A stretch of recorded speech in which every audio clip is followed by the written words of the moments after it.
want to talk about right now is the difference between a documentary video edit and a cinematic video edit. A lot of people have the misconception, at least in my eyes, they have a misconception of the timing. How long is my video going to be? I want the longest video possible. And I understand that our clients are paying a lot of money for videography. I totally get that. But what I want to just kind of convey is at least in complete, we're not selling the amount of time you're getting in your video. We're selling the experience that you have with your video. So if a client wants to have, if a bride or groom want to have a video where they see their full ceremony, basically from the very first bridesmaid walking down the aisle, all the way through to the officiant greeting the guests, if they have any speeches or readings or singing or anything like that, candlelighting ceremony, sand ceremony, everything basically in its entirety, the ring exchange, the vows, their first kiss, and they want to see that entire thing, they don't want to miss a moment of that, then inherently what you're going to need to do is you're going to need to select a documentary style video, because in a documentary style video, that is what it is, everything in its entirety. So as I mentioned, the ceremony, and then for the reception, you have your grand introduction, the entire first dance, the entire father-daughter dance, the entire mother-son dance, the speeches, the dancing typically after the speeches, there's dinner. We usually don't include the dinner, people eating, in the video. Then it would be the general dancing, your guests getting out there on the dance floor and having some fun. Then your bouquet toss, garter removal, and cake cutting, and those are also in their entirety. Then more dancing, because that's basically how the day goes. So everything is in sequential order. So inherently that video is going to be a much longer video.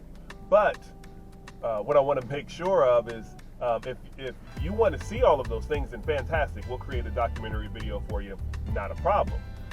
But if you're just getting that because that's the longest video, but then when you watch the video, you're basically bored and you're fast forwarding to the good parts, like, I want to see my first kiss. Let me go ahead and fast forward to that. Or let me get to my dad's speech because it was great. Let me go ahead and fast forward to that. But I really don't care about all this other stuff in between.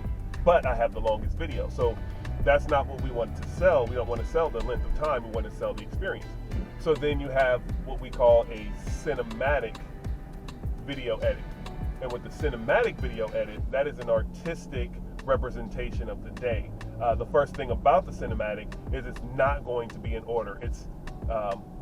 We are purposeful in making sure that it's completely out of order. So you're not going to see the getting ready, then the ceremony, then the group formals. You're going to see different clips from throughout the day, but those are going to be the best clips for those moments.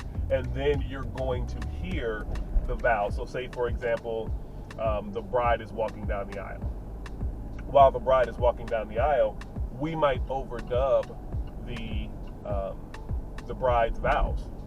Or when it's time for the father-daughter dance, we might show clips of the father-daughter dance and other clips as well. But during that time, you'll have the dad's speech.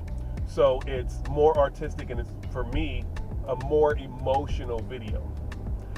But with the fact that we're using shorter clips to show the best parts of those moments, the video inherently is going to be a shorter video.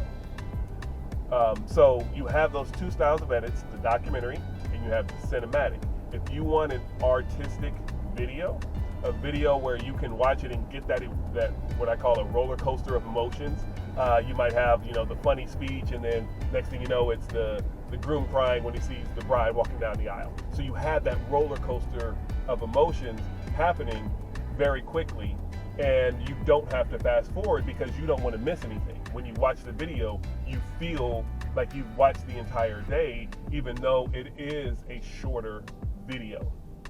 So I just wanted to point those things out because we get questions like that a lot. And we have people who are just like, well, I paid all this money and I get such a short video. But it's not about the length of the video. It's how did the video make you feel? How did you feel the experience? We didn't miss anything because we captured everything. It's just that the video is shorter because we're using those shorter clips. But like I said, you get those emotions because we're not going to miss any toast. We're going to include your first kiss. We're going to include multiple clips of your first dance in the spotlight dances, multiple shots from the ceremony, the vows. If we're doing a first look, we're going to see all of those. But like I said, in the cinematic, it's just more artistic, and to me, that equates to being more emotional. So I hope that does explain things a little bit better as far as the difference between a documentary style video and a cinematic style video.